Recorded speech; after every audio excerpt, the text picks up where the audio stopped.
Baik, sebelumnya Assalamualaikum warahmatullahi wabarakatuh. Yang terhormat Bapak Fahmi Abdul Aziz SPD MBD selaku dosen pengampu pada mata kuliah seminar. Perkenalkan, nama saya Dimas Diolamanda. Saya prodi dari PPG PJOK Rombel 2 yang akan mempresentasikan terkait mata kuliah Grow Mindset. Baik, langsung saja masuk ke slide berikutnya. Yang pertama yaitu ada indikator pembahasan. Nah, untuk indikator pembahasannya itu yang pertama ada refleksi pengalaman belajar dalam konteks sebagai calon guru. Yang meliputi yaitu pertama connection, kemudian challenge, dan konsep serta change. Kemudian yang berikutnya ada analisis artefak pembelajaran yang saya rangkum dalam drive yang berada di bawah ini, samping ini. Kemudian ada beberapa pertanyaan dalam analisis artefak ini. Yang pertama yaitu, apa ada ketertarikan materi perkuliahan dengan peran saya sebagai calon guru? Kemudian, apa saja materi perkuliahan yang berbeda dari praktik yang saya lakukan selama ini? Yang ketiga, apa saja konsep utama dan pentingnya yang telah saya pelajari sebagai calon guru? Dan yang terakhir yaitu, apa saja perubahan yang ingin saya lakukan setelah mendapatkan materi perkuliahan ini. Baik, untuk menjawab pertanyaan yang pertama yaitu apa keterkaitan materi perkuliahan dengan peran saya sebagai calon guru. Nah, materi perkuliahan ini sangat relevan dengan peran saya sebagai agen perubahan dalam dunia pendidikan. Sebagai calon guru, saya menyadari bahwa pola pikir yang saya miliki akan menentukan bagaimana saya menyikapi kegagalan. Nah, kemudian merancang pembelajaran dan memandang potensi murid. Nah, ini berdasarkan laporan dari PISA pada tahun 2018 menunjukkan rendahnya skor murid di Indonesia yang berkorelasi dengan dominannya pola pikir tetap atau fixed mindset. Nah, di lingkungan belajar secara yang konsisten ini mengajak murid beralih dari pola menghindar menuju pola belajar usaha menerima atau BUM. Nah, untuk membentuk mereka menjadi pembelajar sepanjang hayat yang tangguh. Nah, ini artinya berarti siswa itu diharapkan mampu berpikir secara maju atau tidak mempunyai pemikiran yang fix atau pemikiran yang tepat. Nah, untuk yang kedua yaitu apa saja materi perkuliahan yang berbeda dari praktik yang saya lakukan selama ini. Nah, sebelumnya saya cenderung mempraktikkan surface learning yang hanya fokus pada hafalan dan nilai akhir sebagai ukuran mutlak kemampuan. Nah, perkuliahan ini menantang praktik tersebut dengan memperkenalkan pembelajaran mendalam atau deep learning, di mana fokus dialihkan pada pemahaman makna, proses, dan refleksi. Nah, saya juga tersadar bahwa selama ini saya sering terjebak dalam constraint based thinking atau CBT yang menyalahkan faktor luar seperti murid yang pasif, padahal seharusnya saya menggunakan opportunity based thinking atau OBT untuk mencari inovasi strategi baru. Kesalahan murid yang biasanya saya anggap kegagalan kini saya pahami sebagai alasan atau landasan diskusi yang berharga untuk perbaikan. Nah, artinya berarti dulu saya itu memiliki pengalaman pembelajaran yang hanya berfokus pada hasil akhir. Namun setelah saya mengikuti perkuliahan dan belajar mata kuliah Grow Mindset, saya akhirnya mengerti bahwa proses itu lebih penting daripada hasil akhir.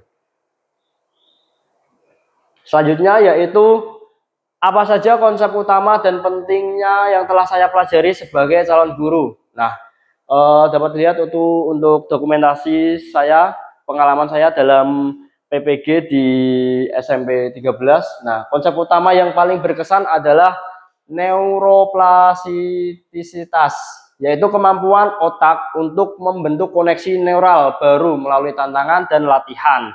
Nah, saya belajar tentang kerangka MAR atau mindset, action, dan result, yang menjelaskan bagaimana keyakinan dasar akan mendorong perilaku belajar yang berujung pada capaian akademik dan resiliensi.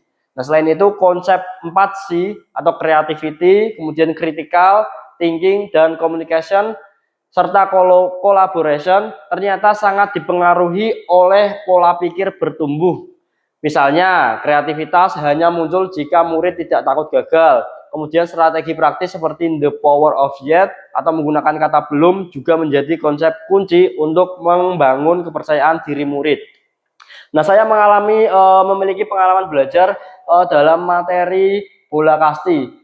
Siswa perempuan yang cenderung memiliki tingkatan belajar yang rendah, kemudian mengalami siswa itu tidak merasa bisa atau merasa belum bisa. Jadi siswa selalu merasa belum bisa Bapak, belum bisa melakukan seperti itu.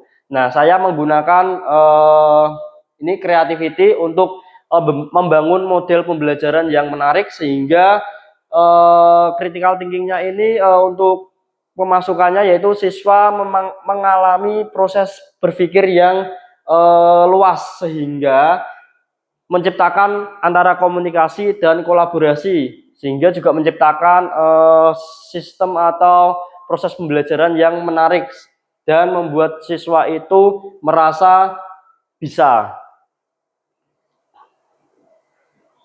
Baik, selanjutnya yaitu perubahan apa saja yang ingin saya lakukan setelah mendapatkan materi perkuliahan ini.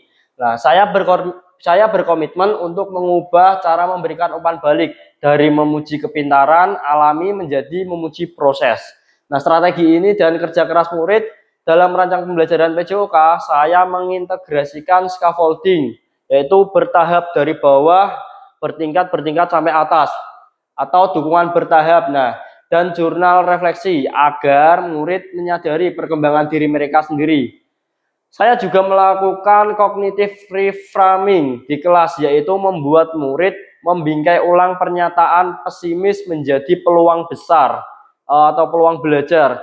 Saya ingin menciptakan ekosistem kelas yang menghargai keberanian, mencoba di mana kesalahan dianggap sebagai tanda bahwa otak sedang bekerja keras untuk berkembang.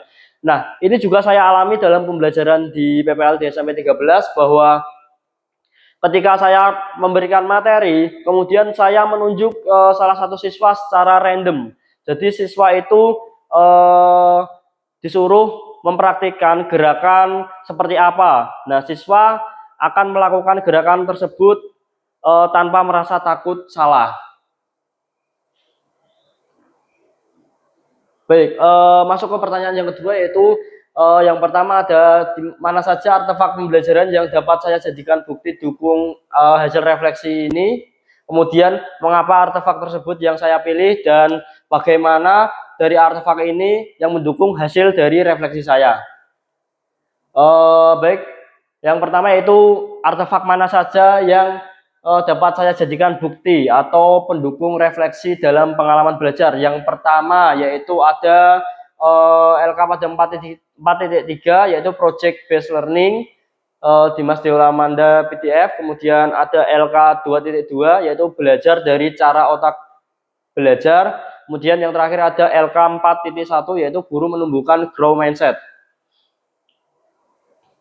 Selanjutnya yaitu mengapa artefak tersebut yang saya pilih. Nah, dari ketiga artefak ini dipilih yaitu mencakup seluruh spektrum refleksi 4C atau File Project Based Learning yang membuktikan bahwa perubahan rencana praktik mengajar saya terdapat pada file LK 2.2 yaitu menjelaskan konsep tentang cara otak belajar. Kemudian untuk yang terakhir yaitu file LK dari 4.1 ini menunjukkan keterkaitan atau connection antara tantangan dalam mengidentifikasi pola pikir guru yang adaptif dibandingkan yang kaku. Dapat dilihat bahwa dokumentasi dalam proses pembelajaran di samping. Nah, untuk yang terakhir yaitu bagian mana dari artefak yang mendukung hasil refleksi saya. Nah, tentunya yaitu pada bagian LK 4.3 atau project base. Bagian langkah 2, rancangan strategi cognitive farming, scaffolding, dan OBT. Sangat mendukung rencana perubahan saya dalam mengajar PJOK bola basket. Nah, pada LK 2.2 ini tabel dampak dan implikasi neuroplastisitas yaitu memperkuat pemahaman konsep saya tentang bagaimana otak berkembang melalui refleksi dan umpan balik proses. Kemudian yang terakhir yaitu LK4.1 ini pernyataan nomor 2 dan 8 mendukung refleksi saya tentang peran guru yang harus adaptif, kreatif, dan melihat kegagalan sebagai indikator inovasi strategi.